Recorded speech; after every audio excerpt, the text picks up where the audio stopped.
Hello and welcome to another edition of Addition. I'm your host, Addy Snowden, product manager at Google and quantum life coach, helping you get happier, healthier, and wealthier by jumping into the reality of your dreams. You can book with me at calendly.com/additionpod. The QR code on the stream and the show notes in the podcast have a link to my website where you can learn more about me. And before I get into today's episode, go ahead and like and share this video, follow and subscribe if you're not already, because this is going to be an amazing episode today. So today we are kicking off the Black Woman Boss series with our special guest, Ninti. Do you want me to say your last name, Ninti? All right, Ninti Chance. We're so excited to have Ninti Chance, aka Ninti.wav on socials. And we are going to hear her inspiring success story. So let's get into the episode. So how are you doing, Ninti? Hi. There is some music, like background music playing. Do you mind shutting the music off? Shutting the music off. Where you can what kind of music is it? Oh, you can't hear music? I It can't sounds hear any like music. mass, like I'm going to mass, like, like Catholic church. Oh, was it like the do do do do do do do Yes. do? Okay, that will eventually turn off. Um is it impacting your ability to hear me? Oh, okay. No, it's fine. If it's gonna eventually turn off, that's fine. And It's also going to eventually turn off. I joined the live on TikTok if you can invite me. Or Yes, I'm gonna go ahead and invite you now. Yay. Wait, are you on live? Like, so you have to create a live, and then once you are on live, I can bring you in as a co-host. no, really? Oh, okay, I see. Or I I can was add you as a guest, but it's up to you. I can add you as a guest. no, Let's, I can go on live. I'll do that. okay, all right, perfect. All right, Okay, so for the logistics, everyone. okay, co-host with creators. Let me find you, Ninti. Okay, it's saying keep saying not on live. I'm not on live. Give me one moment. I'm Okay, joining. take your time. Take your time. While we are waiting, go ahead and pop any questions for Ninti in the chat. We're going to be talking about success stories, overcoming obstacles, all of that. Ninti is a software engineer at Google as well as a digital artist. So feel free to go ahead and enter questions you have for our guests in the chat. All right. So,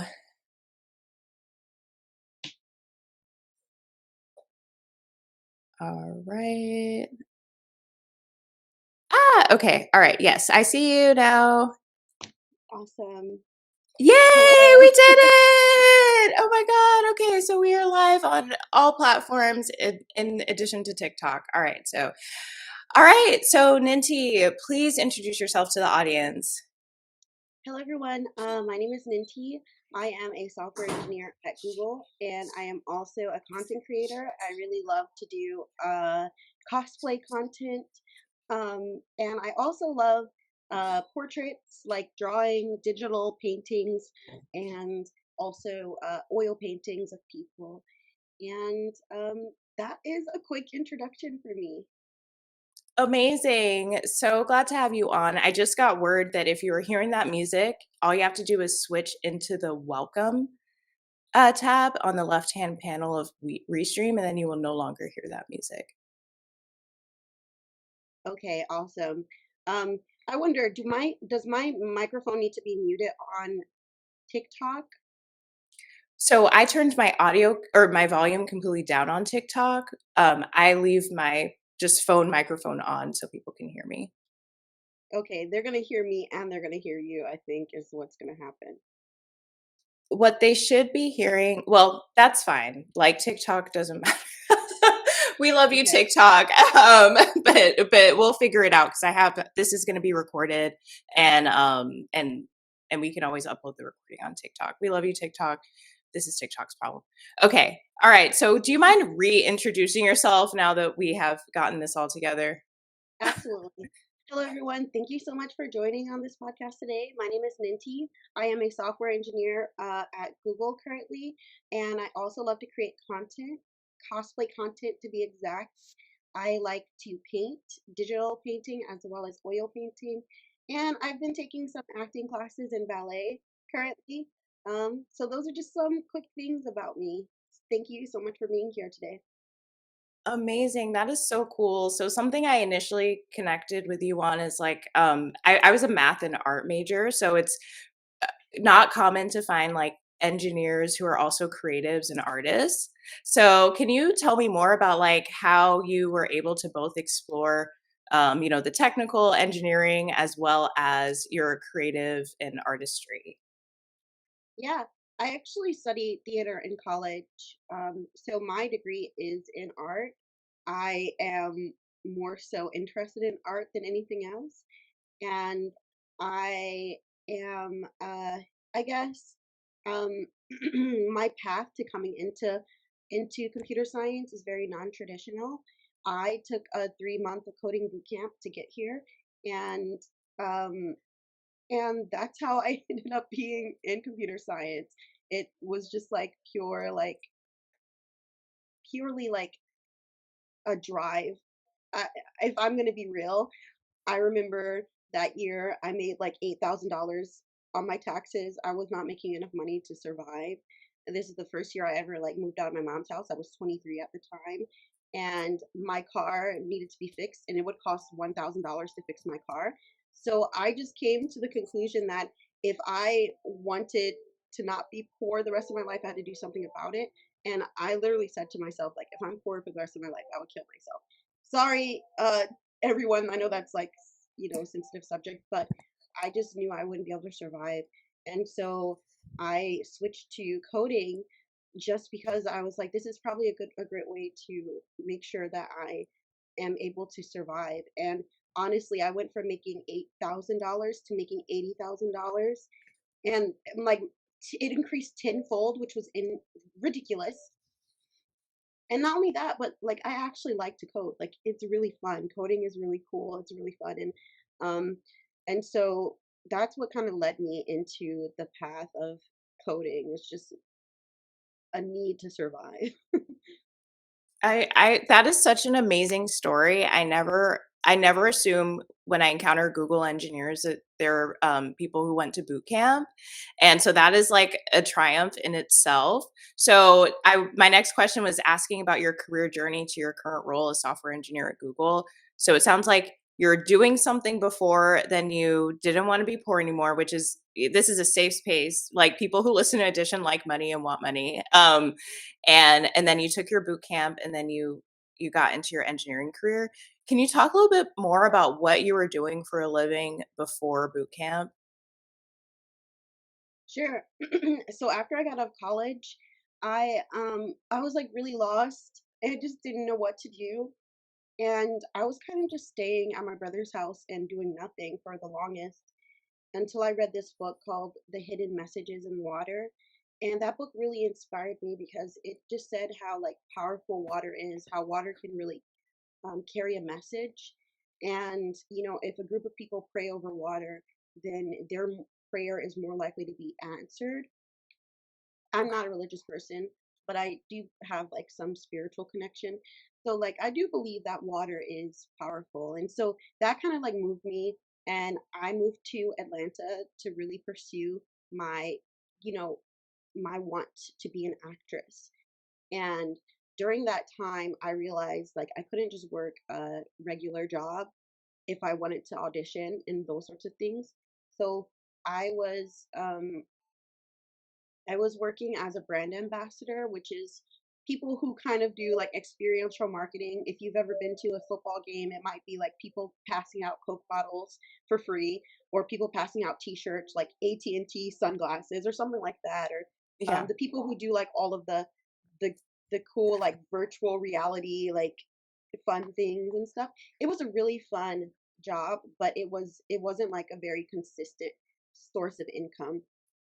So Yes. I did that for a very long time, and also I wasn't challenged academically. I've always loved studying. Like studying has always been one of my favorite things to do, and I love doing homework like for some reason.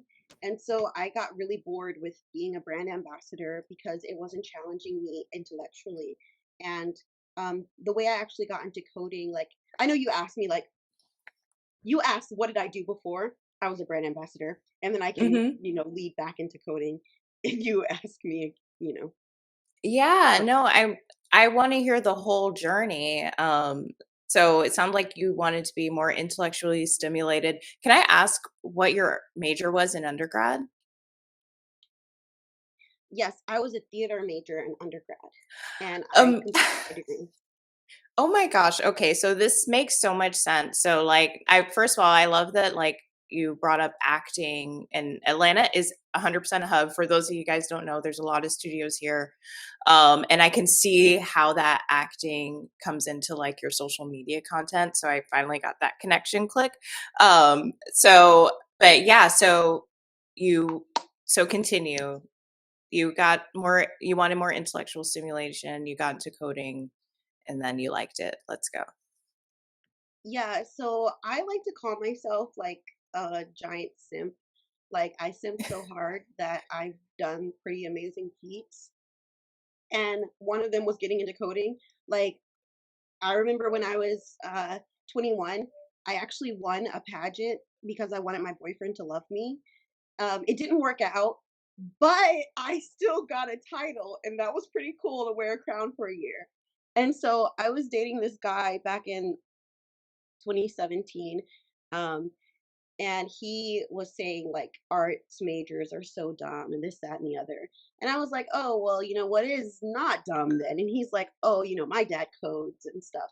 So I was like trying to, I guess, impress him. And so I Yeah. started coding. I started like making small websites with just HTML and CSS and writing poetry about guys that I like.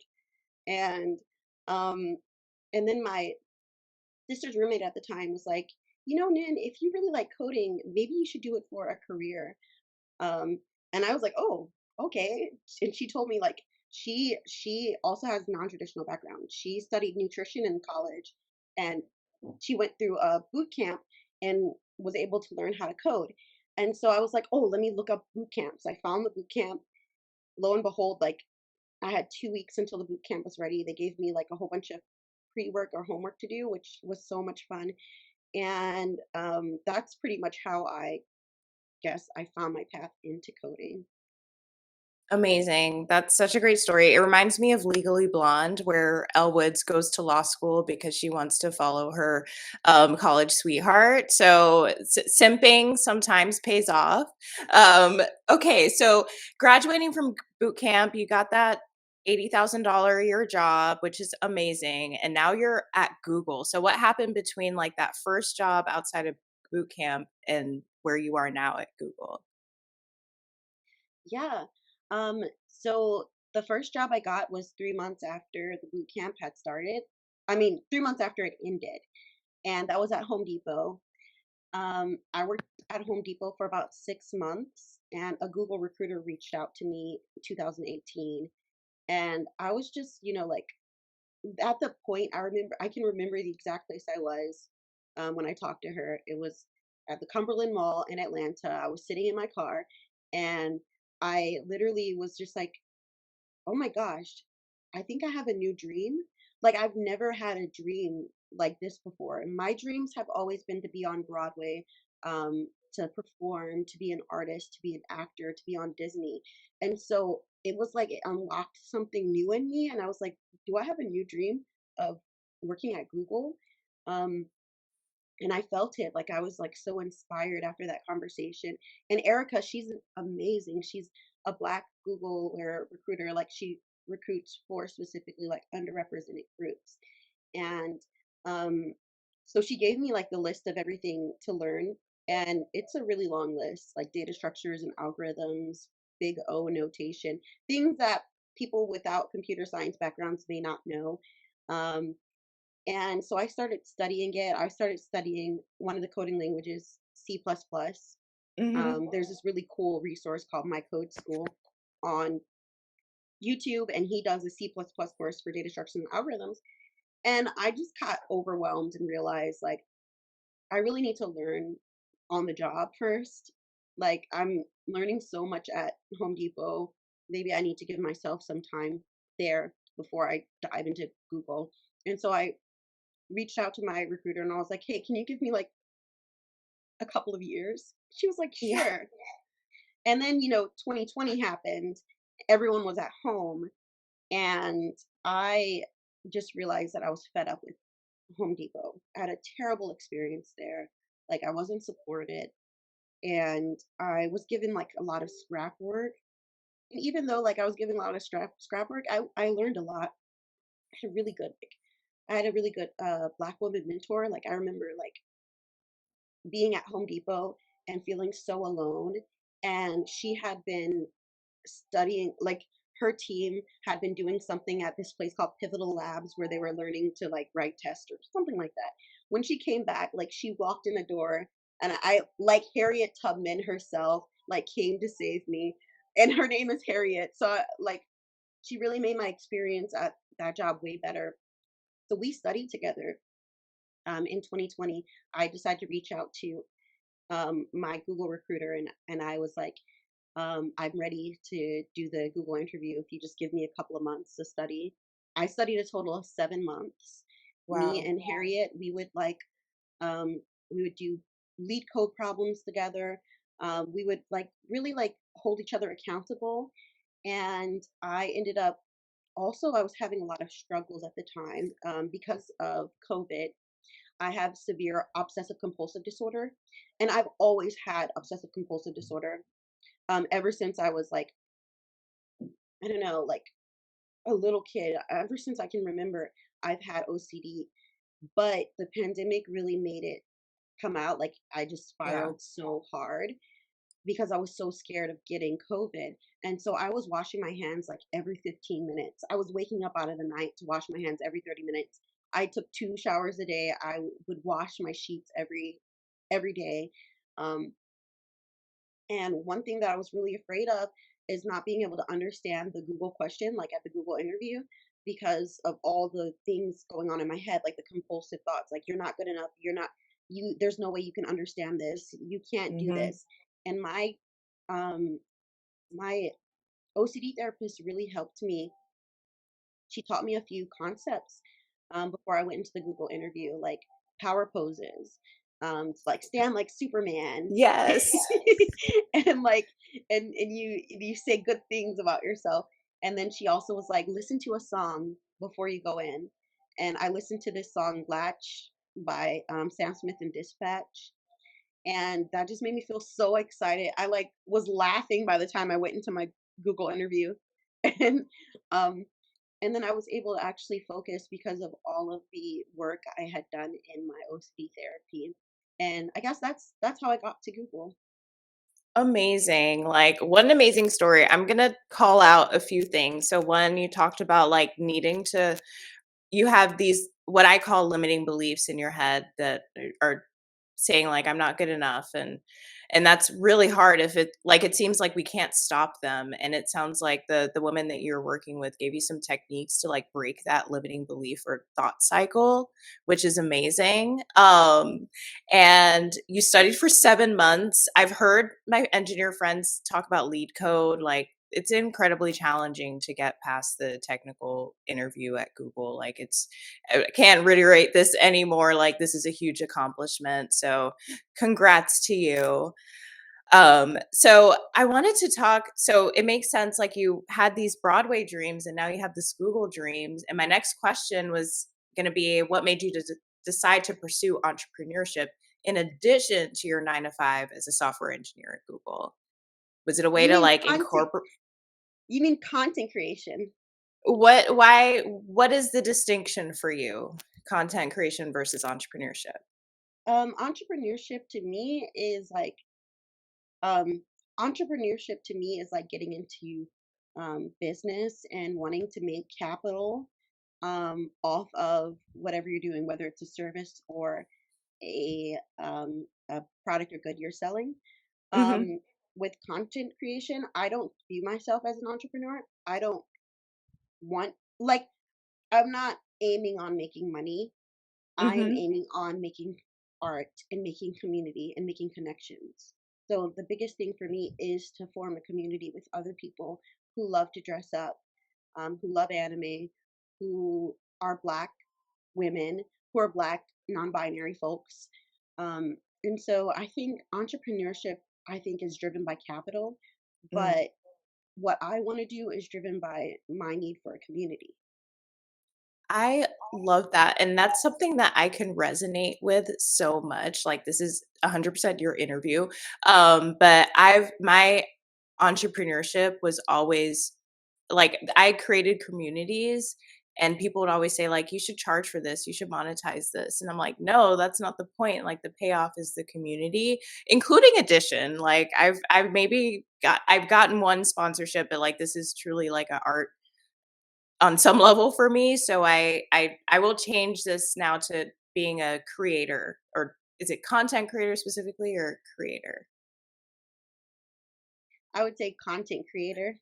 Okay. So I'm curious, like, as a software engineer, do you find it challenging to find community? Like, what are some of the challenges that you've had that made you say, you know what, I'm gonna create content to find my people?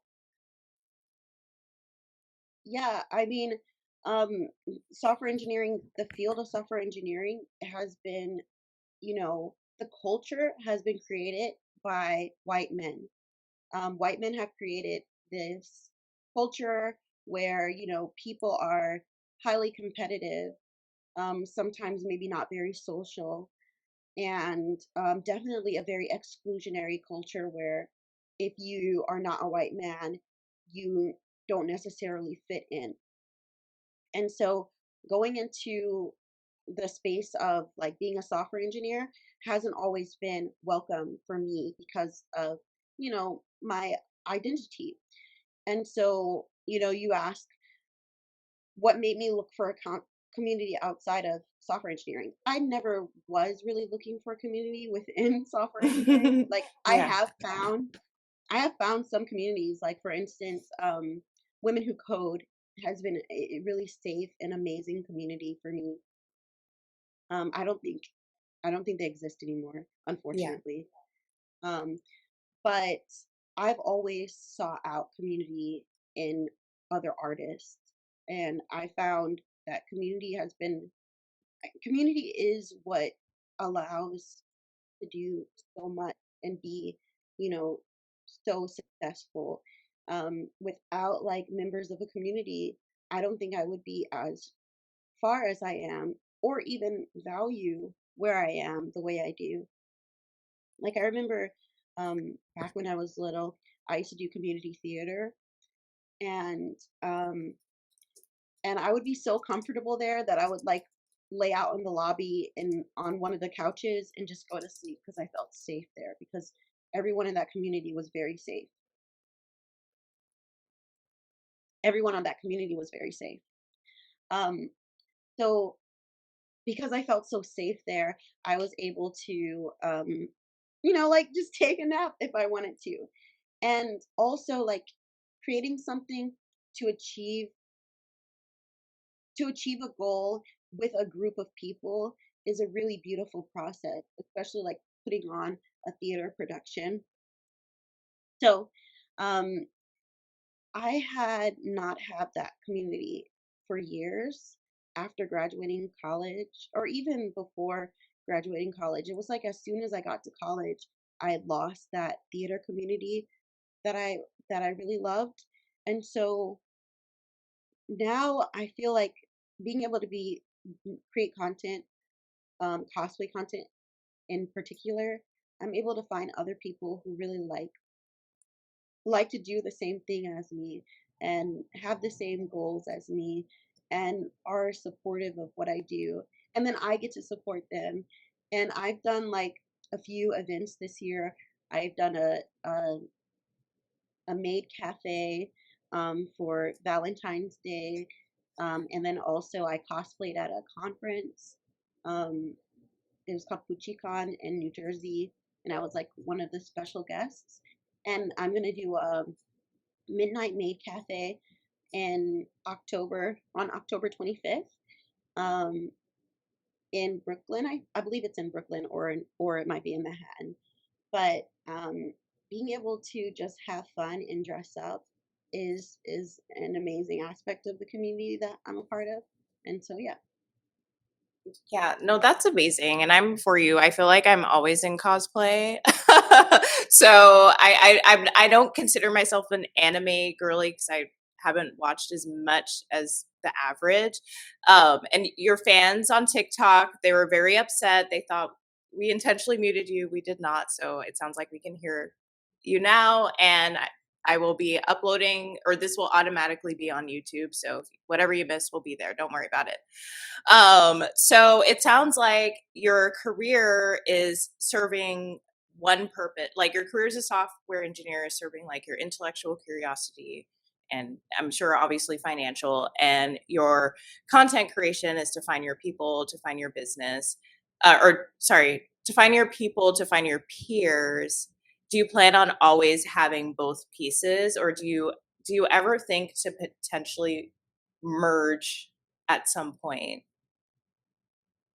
Mer- can you clarify merge which things? Yeah, like, so you have your Google software engineer career on one side, you have your content creation for the purpose of building community with artists on the other side.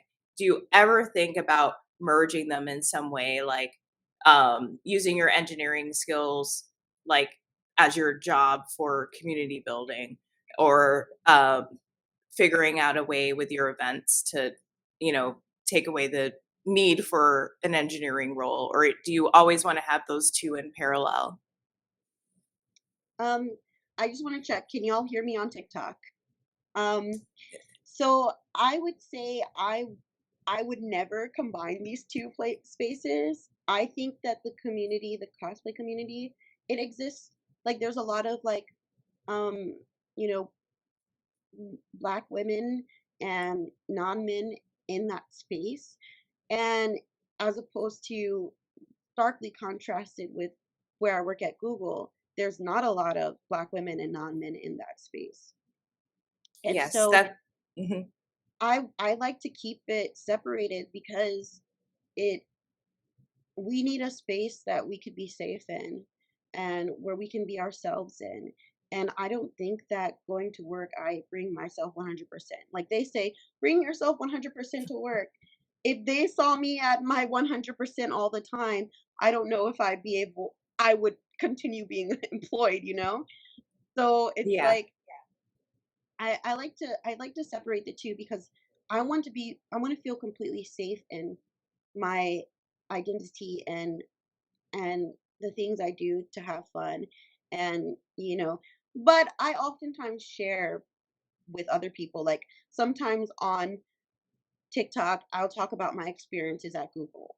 And sometimes at Google, I'll share with my coworkers like my cosplays. So it's like, in a way, like I do, you know, cross pollinate, but I would never like ask a collab with one of my software engineering coworkers like, hey, Yeah. do a TikTok collab with me.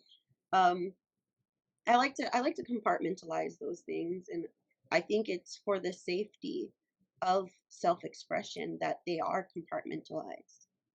Yes, I 100% respect that. I think um I can relate in the sense as being an artist, like when I try to merge business and art together, it doesn't feel as good.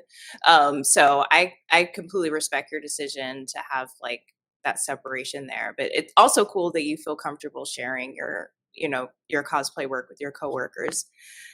Okay. So my next question is, because you kind of touched on some challenges and triumphs. But before we get into that, I'd like to understand like what success means to you, and what are the accomplishments in your life that you're most proud of. Yeah, I the word success to me is very like, I think, capitalist. It's very like focused on how productive you are, how much you're contributing to some wealthy person's paycheck. Um, and I would prefer for success to be around like how happy you are. And even if you're not happy, like how are you living in your values every single day, and how are you maintaining those values that you have? I think when you're able to live in your values, you are successful.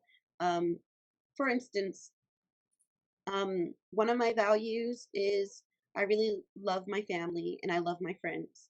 I really love throwing parties. On the other hand, my OCD makes me like have social anxiety and makes me not want to throw parties because I don't want my house to get contaminated with other people's germs. And Hmm. so when I decide to throw a party anyway, in spite of those anxieties, I'm living in my values and in my truth, and that's what's successful. Or or on the other hand, like I also struggle with depression, and my depression tells me to stay in bed and not do anything whatsoever and maybe sleep away the feelings. And so when I live in my values, one of my values is I really like to do art. So when I get out of bed and I still do art, like that is a successful day for me. And so I guess I shifted it from happiness because you can't always control your emotions, but you can control your actions to some degree. And so when you live completely in your values, I think that that's success. That's an excellent answer. Success is living completely within your values. So based on that definition, you mentioned like getting out of bed and doing art, but what would you say is like the accomplishments in your life that you're most proud of based on your definition of success? Oh man, one of my accomplishments that I'm most proud of, um, I think is when I recognize what my dreams, that I was living my dreams. Like I always thought that living your dream meant you made it to the destination. Hmm.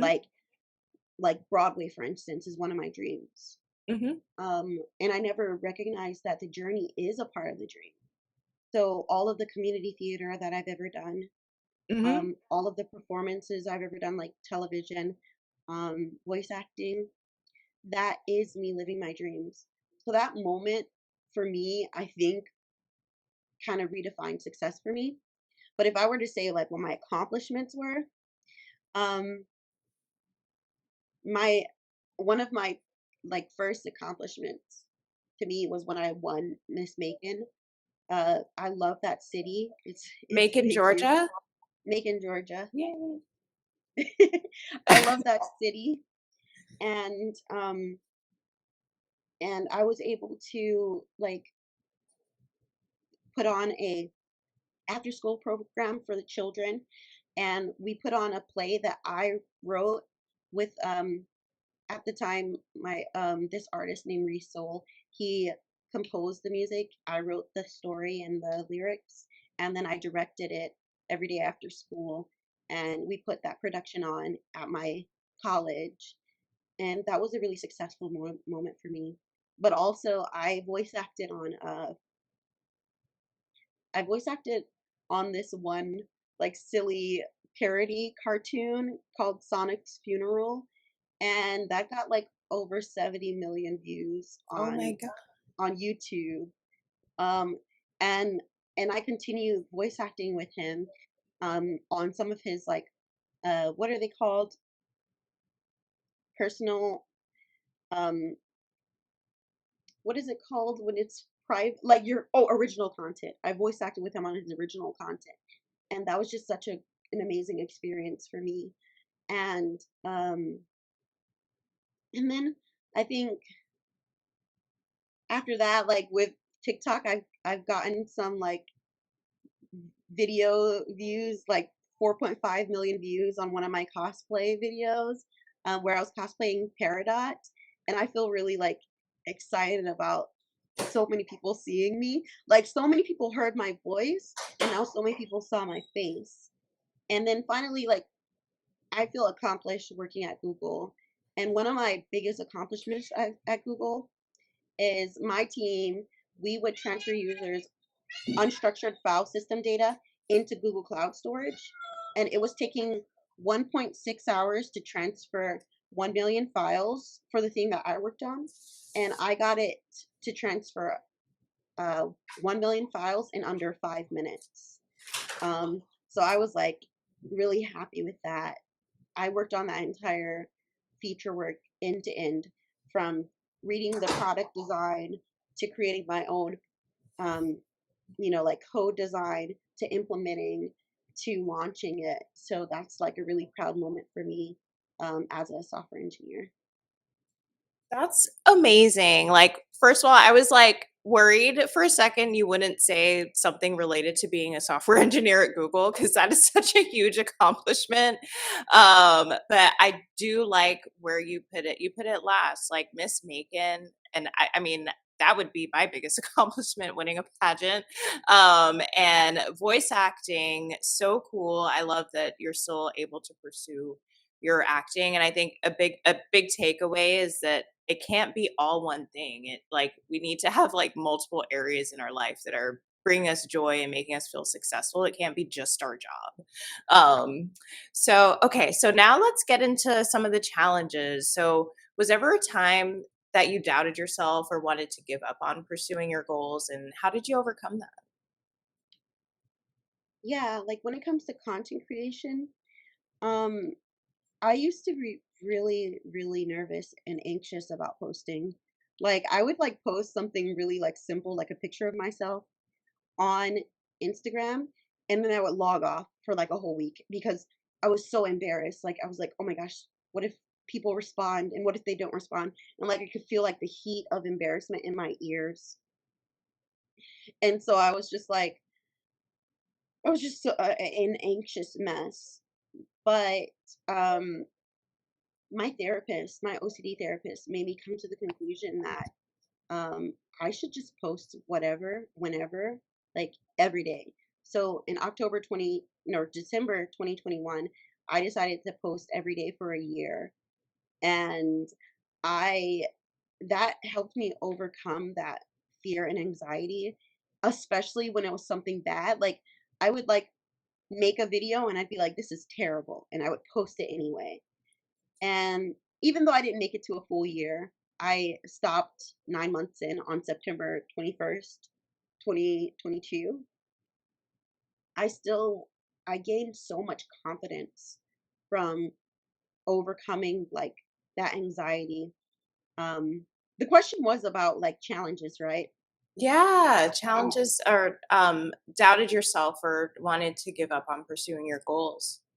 yeah. And so I love that because so many people talk about wanting to be an influencer, wanting to be a creator, and they can't get past like just looking at the camera and hearing their voice and posting that, especially on Instagram. I don't know why that's like the hardest for some people.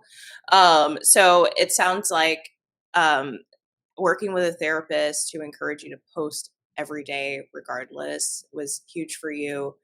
Um, so I love that. So what about like I was my next question is about challenges, and you've brought up mental health a lot. You've brought up like OCD, depression. Like, can you talk more about like that journey and like how long it like what time period of in your life you were battling and working through those issues and how that how like where it is in terms of like pursuing your goals, like where you battling your mental health as well as making career steps and artist milestones. Like, love to hear more.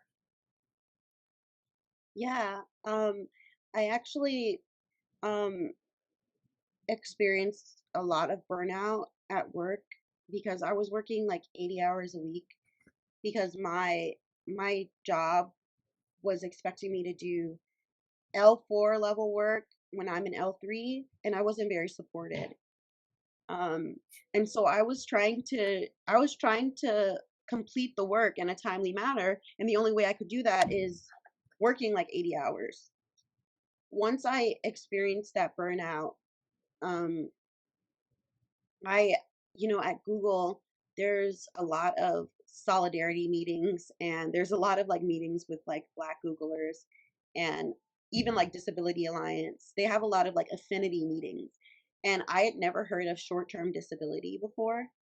Um, Everyone, like, you probably pay into short-term disability if you're a full-time worker. So if you ever do need to take a break, you should look into it.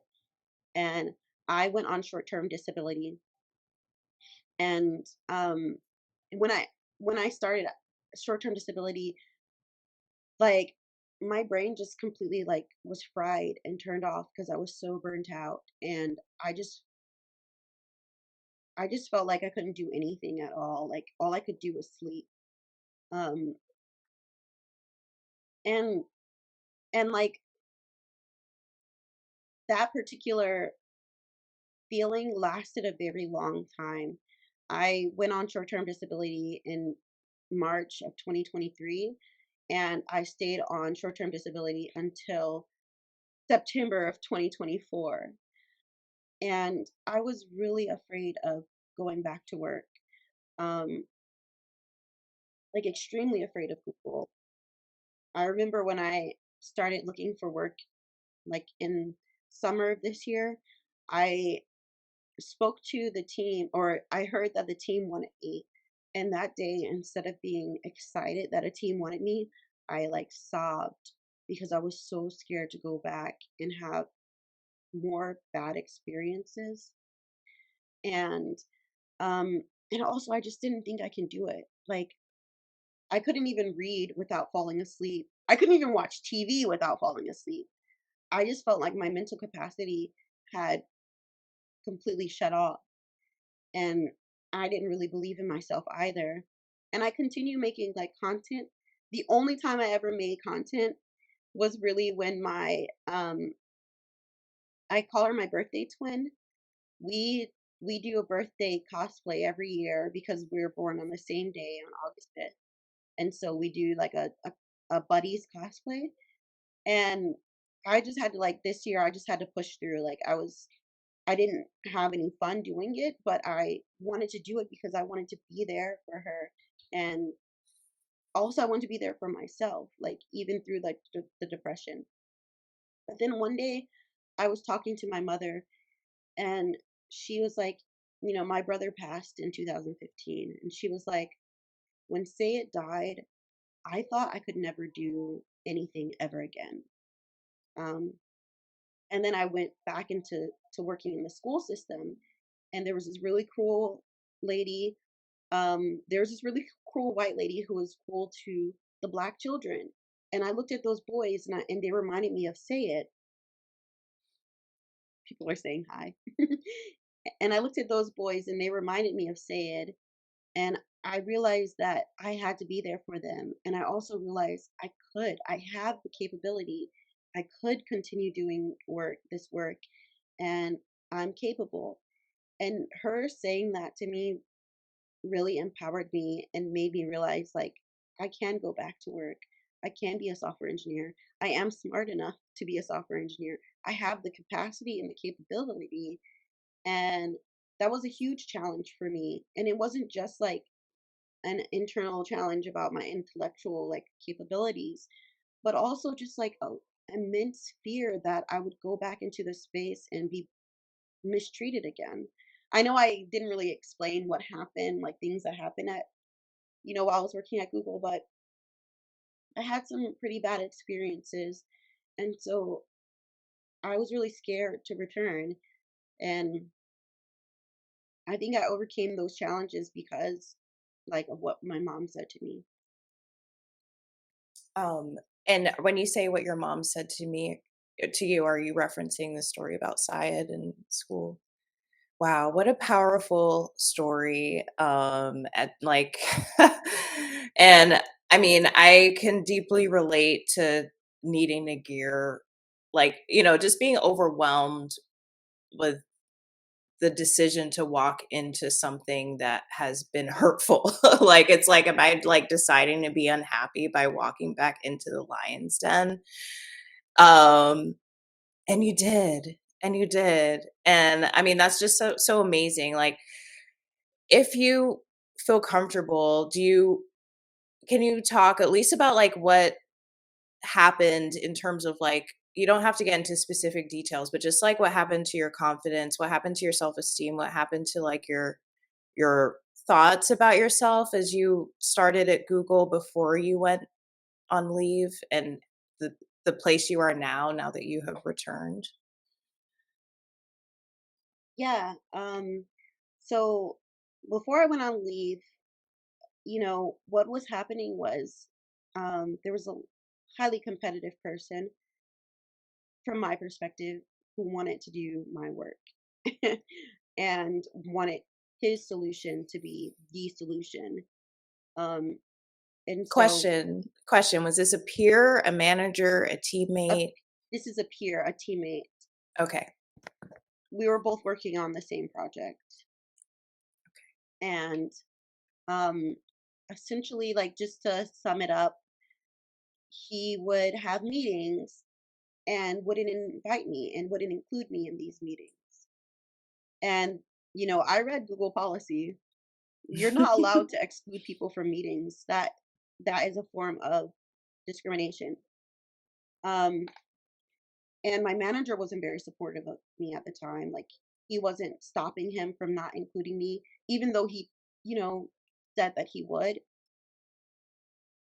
Um, and my brother-in-law passed away last year. Well, trigger warning.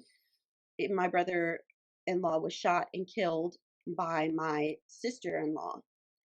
And so I went on bereavement leave for a week. And when I came back, he had a code change out to delete my code. And he was assigned my work. And I was just astounded because I was like, you didn't even tell me this was going to happen, that my work was reassigned. And I had to fight, like, literally, like, there was a, there was this engineering director who was a black man that I met with, and he was like, Ninti, don't go in there and call people racist. What you're gonna have to do is be tactful.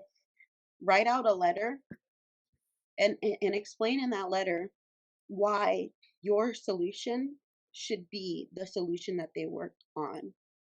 And so I had to justify my work, even though I had already had the design process on my team. People already accepted my design. My work had already been done. Like, I've been working on this for 2 years. So I had to fight for it. And I wrote out all the reasons. Like, here's the pros of my solution. Here's the cons of his solution. And my manager was like, I already knew all that stuff. And I'm like, okay, well, if you already knew, then why are you doing this? You know, Either way, he was like, you have 2 weeks. If you don't complete it in 2 weeks, then we're going to go with his solution. Um, just to make it clear, so everyone knows, I didn't like, we wanted, like, the deadline was like in March. So we wanted to meet that deadline. And that's why he gave me that 2 week, like, deadline. And also to make it clear, my solution was faster. Like, Mhm. it would take 20 minutes to transfer 1 million files with his solution, whereas it would take 5 minutes to transfer 1 million files with my solution. My solution also scaled horizontally, which means that you can add more workers, which means 5 minutes wasn't the best performance. It could perform even better than that. But 20 minutes was the cap of performance for his solution. And not only that, my team had already accepted my solution. So, you know, it wasn't about me being right or anything like that. I mean, I have a lot of pride in my work and I wanted my work to be completed. But it was the fact that I was being excluded from meetings, that literally my work was given to someone else, that he was going to delete code that I had already written. And so, um, what I felt like after those instances at work, and also another person had told a racist joke on my team. Um, so I didn't only experience, like, you know, the exclusion, being excluded, but I also experienced like direct aggressive racism. Mm-hmm. And the way I felt afterwards was complicated. I was really happy that I finished my work. Like I was like, wow, I actually like launched it and I fixed and I made it go fast and I fought for myself and I didn't let this person steal my work. And um but on the other hand, like I also felt like I was really like slow. Like I wasn't good enough. Um I felt like I didn't belong. Um but you know what? Nothing could stop me from feeling like I really did that. Like I really like worked my butt off and I did some amazing work, like way above my level. Like I talked to other engineering managers and they were like, "Ninti, you're doing L4, L5 work. Like you should be proud of yourself." So even though they wanted me to feel like I didn't belong and I wasn't good enough, I knew that I knew that it was their thoughts, like and their thoughts were false. But that didn't stop me from feeling burnt out. And it didn't stop me from not being able to like I really couldn't read anything for months. I couldn't really watch TV. I didn't have any focus. Um and where I am now is I'm really confident in myself and I know what this field is like. I know it's like quote unquote a dog eat dog world or whatever. It's competitive and I know when I need to stand up for myself. So coming in now, first of all, I'm reporting everyone to HR. Like, if you look at me the wrong way, I'm reporting you. I know HR might not do anything about it, but we're having a paper trail. Secondly, you're not gonna disrespect me. Like, you're not gonna come at me sideways. I'm giving back the exact same energy that I receive. I'm not gonna hold anything in. And also, I'm gonna get accommodated. I have a disability, so I'm going to work part-time. Like I I know I'm capable, but I know I'm even more capable and even better when I'm able to work 30 hours instead of burning myself out at 40 hours a week. Um I don't know, I feel really strong. I feel really empowered and I feel like I'll walk into spaces and ensure that, you know, even if you don't think I belong, I know I belong here. Like, look, I passed that Google interview. I literally am qualified to be here. Google thinks I'm qualified to be here. They hired me. And let me tell you something my new manager said to me. He was really impressed with the work I did on that team when I told him about it. And he said, if you do what you did on that team, on our team, I would promote you. And that made me feel really validated.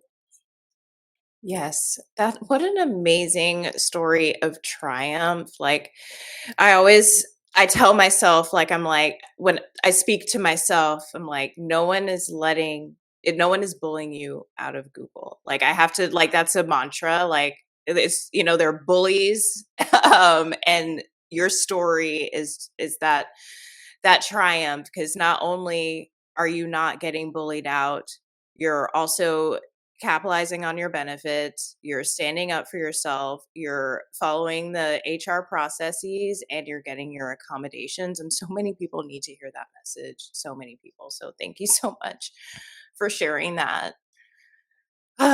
Okay, so the next question are I know we're 5 minutes over. Do you have time to run over a bit? Okay, all right. This has been an amazing conversation. Okay, so what are some pivotal moments or decisions that shaped your path, for the better or for the worse? It's actually my birthday o'clock. 8:05, August 5th. Ah! And I yes. always make a wish at my birthday o'clock, and those wishes come true. I s- um, I'm Do you sorry. want to make So a wish right now? Make a wish right now. I made the wish. Awesome. Yes. I'm sorry. What was the question? Can you repeat it? Yeah, it was like, what are some pivotal moments or decisions that have shaped your path to success, either for the better? Let's just focus on that part.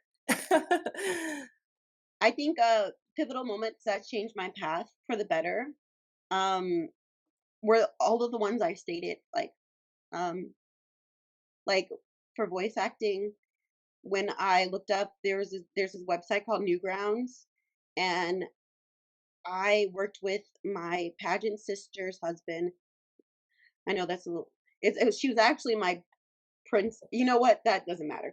Point is he was an audio engineer, and he helped me create a voice reel, a vocal reel, and I posted that reel online. And the guy who does the Sonic funeral reached out to me and was like really impressed with my work. We had no idea that it would blow up. Like he had like under 100 followers. He didn't have all those Wow. views. He created this Sonic's funeral, and it got like over like 60K, 77, not 60 million views. That was a very pivotal moment. I think a very pivotal moment was COVID itself, um, because COVID allotted a lot more time. Like the fact that people are able to work from home just gives you so much freedom. Not only freedom to really like think about what you want to do, but also just do your laundry. So because of that, I was allowed the time to prepare for Google. That was a pivotal moment for me. Um, and a pivotal moment like in recent times, and it doesn't seem that pivotal, but last week I was like sitting at my desk and I reached into the drawer and I opened the drawer, and in it was a gift that said Ninti on it. And one of my friends who also went on short-term disability leave gave me like a cute little care package. And one of the things in the care package was a sticker of a little black girl with afro puffs. And it said, use your voice. And I just sobbed. Like I cried so hard, like holding this in my hand. Like I was at my desk just sobbing, working from the office that day. And it just reminded me that every single time I experience something, I need to speak up. And I think it's pivotal because last time I silenced myself and I didn't speak up when things were happening. I just like kept experiencing it. But now I'm going to use my voice. And I think that's going to change a lot of my experience at Google. Like maybe I'll keep crying. Like I've cried already like 5 times since I've joined again. But the difference between me then and me now is I'm going to use my voice. I'm going to tell people, hey, that's not funny. You made me uncomfortable. You weren't being very respectful. And I think that's going to change a lot of, I think it's going to change a lot of social interactions and ensure that I'm treated the way that I deserve to be treated. That's amazing. Like one of like my big mottos the past few months has been like about getting my voice back, because I too have felt silenced, and have been silent. Like literally, this podcast or this show is my voice, and I put that on pause a few weeks after, or a few months after I started at Google. So you having your voice back, being on the show, I mean, already like you're making an impact. You're using that voice, and I'm just so happy to witness it and celebrate and give it a platform and elevate it. So amazing. Okay, so then what would you say is like the biggest lesson that you've learned on your journey to success? Yeah, I'd say my biggest lesson that I've learned on my journey to success is um to really like maintain your connections, like your community. Really like try to be a good friend or a good partner, because the people around you are what's going to keep you going.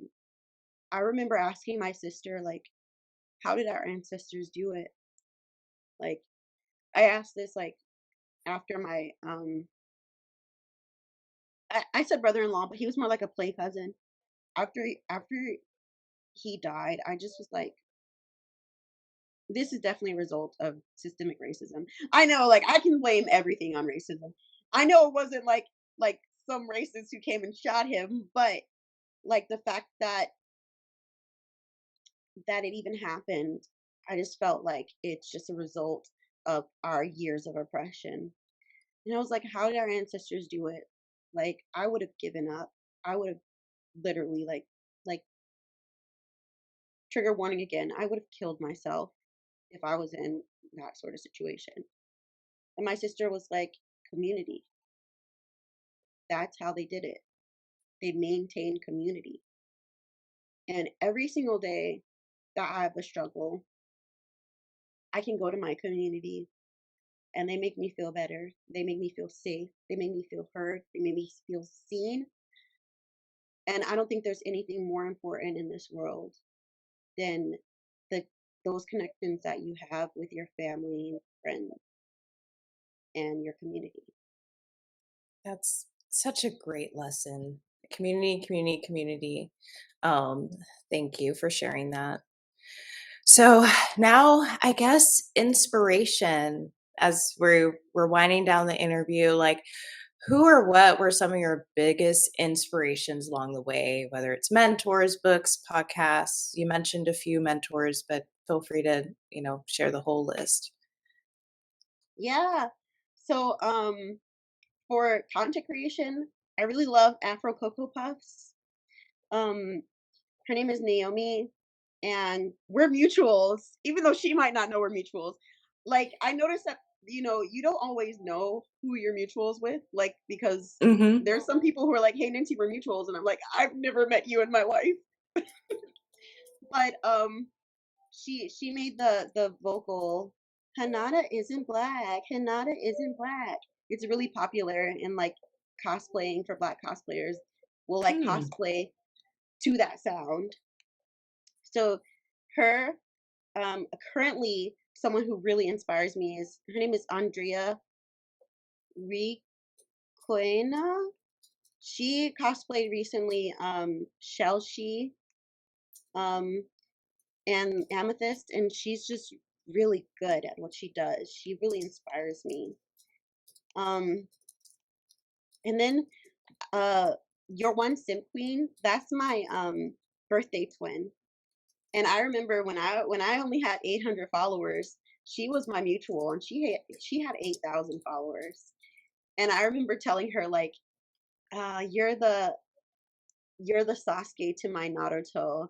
Like I want to like exceed you. Like you inspire me to be better, because that's how Sasuke pushed Naruto, and I feel like we've grown over the years together. And then like there's some other people, but those are like the biggest three I'd say. Um, Another thing that inspired me was my friend Harriet, the one that I told you about, who I studied with to get to Google. Um, she was just so smart. Like I cannot tell you how intelligent this person is. Um, she literally works on this application that's self-sustained. It has it zero maintenance, zero on-call rotation. Like it just works. And she used like this thing called the dependency resolution algorithm. Um, and the reason why that's special, like it's not really special at Google, I guess, because everyone uses complex algorithms. But at Home Depot, no one was using complex algorithms to solve problems. They were just using like really simple stuff. So her doing that, I was just like, wow, you're so cool. Like, um, she really inspires me still. She works at Netflix and she's making bank, and I'm still inspired by her. Um, yeah, I'd say those are my inspirations. Amazing. I love those. I'm gonna get the handles from the folks that you reference after so I can put them in the show notes. Okay, so I guess our final question, what advice would you give to others who aspire to achieve your success? And let's remind everyone of your success, software engineer at Google, um, influencer and content creator. You may not feel comfortable with that word, but you have grown a huge following. You are a successful voice actor, and in addition to Miss Macon. So, what advice would you give others to aspire to your similar success? I would say post anyway, especially when you don't like it, post it. Like post online. You take a picture and you're like, ugh, post that picture. Like if you want to be a content creator, post daily because if you post daily, it'll teach you exactly what you like to do, what other people respond well to, and it'll guide you in a way that will allow you to create your quote unquote niche. So post daily. If you're um looking for advice in like software engineering, I would say like use your voice, stand up for yourself. Um, Oh, sorry, one um, second. We lost you on TikTok, and your fans are want you back. It may be that little puzzle thing. I don't know why it did that. Let me go. I sent you an invite again. Okay.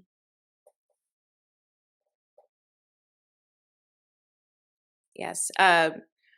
We're here, Jay Snow. Just give us a second. Ninti's rejoining. Oh no, lost connection. Try switching Wi-Fi. I don't know why like it just signed off, and I need to plug in my. Sorry. Yeah, no worries. Take your time. We're just live streaming here. Again, feel free to add questions in the chat as we are waiting. Okay, let's see if Ninti's here again. Okay, I'm inviting. Do do do do do do do. Yay, you're back. Yes, Ninti's back.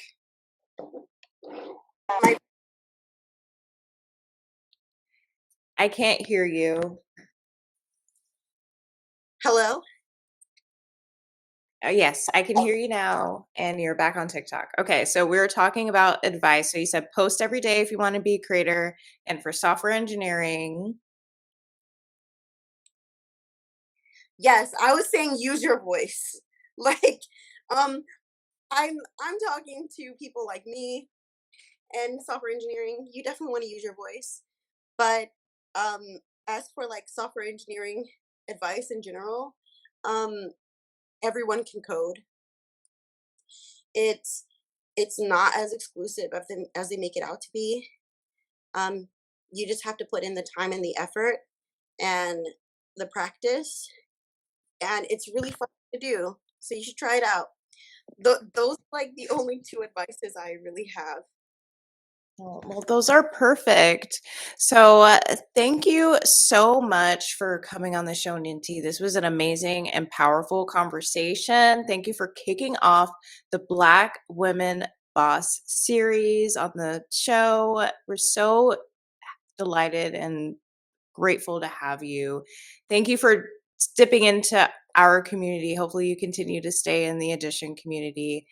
I have a last surprise question because I have a segment that I do every day or every episode, which is what I'm geeked out about this week. And it can just be like something fun that you saw in the news, or something, a new tool that you tried, or a new outfit that you picked out. Like it could be anything. Doesn't have to be serious. What are you geeked out about this week, Ninti? Oh, I'm always geeked out about Naruto. I especially love Boruto. I love all of the like. I love all of the girls' designs. The adults, their designs suck, but I love like Sarda has like clearly is wearing like this like lip stain, and it's kind of like this Du Yen look. It's like more red on the inside and then like less as you go out, so it has like an ombre effect. It's really cute, and I really want to use like a lip stain. Um, I'm gonna try this like to achieve that like Sarda look. This NYX like puff powder, and then like the NYX fat oil. I'm gonna do that like after this and see what it looks like. So I'm really geeked out about like just Boruto in general. I love anime. Amazing. On brand, as we would say in marketing. Any final words that you want to plug? I'm going to put all the links to Ninti's website, socials in the show notes, but anything else you want to plug to the audience before we sign off? I just think that it's important for you to find your community, and really find what your dream is and live it.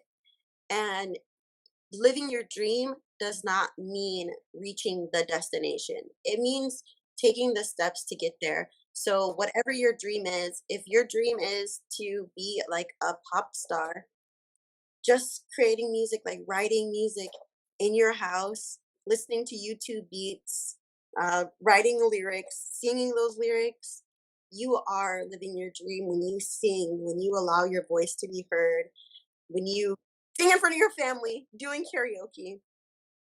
Um, Dreams are abundant. They're not scarce. N- Willow Smith isn't the only one who gets to live her dreams. Like every single person in the world gets to live their dream.